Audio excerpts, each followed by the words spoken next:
Сәлем достар, сіздермен бірге Гүлхан Мызжатайқызы. Бүгін сіздерге мен ең сүйікті асымның бірі семга деп аталатын балықтың түрін пеште дайындайтын боламыз.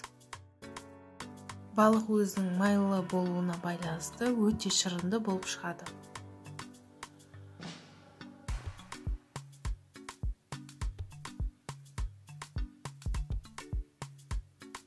Бізге керекті заттар ең алдымен картоп, 1,5 немесе 2 килограмм картопты майдалап тураймыз.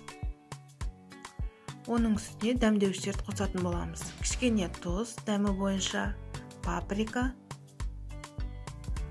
кориандр,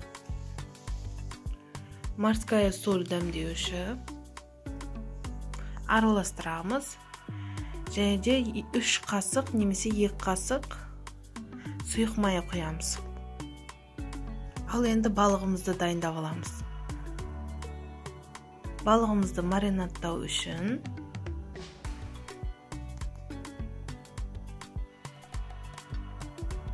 кішкене тұз, сұйық май, 3 қасық паприка, морская соль дәмдеу үшін қосамыз. Және де 1 ас қасық майонез. Енді жақсылап араластырамыз.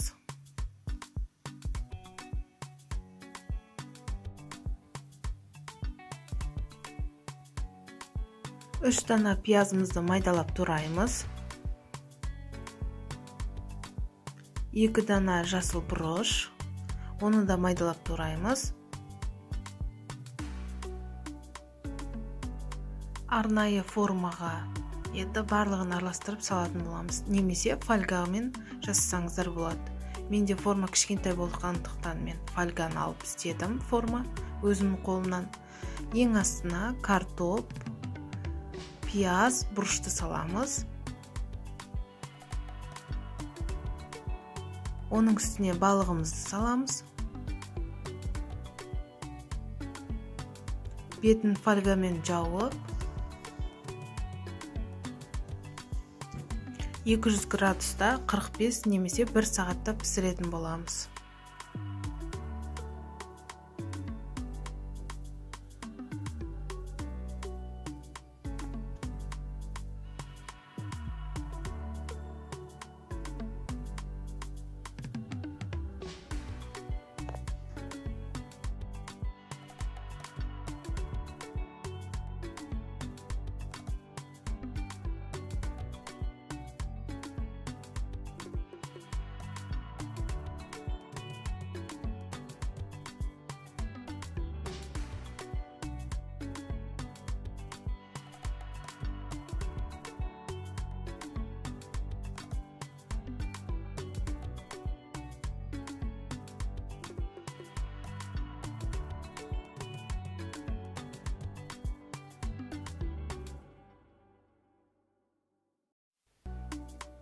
Мінекей дайын болған балығымызды пештен шығарамыз. Оның қасына гарнир ретінде күріш немесе суға бұқтырылған көкөністерді жанына қойсаңыздар болады. Астарыңыз дәмді болсын. Менің тағамым сіздерге ұнайды деген үміттемін. Подписка жасап, комментарий жазып кетіңіздер.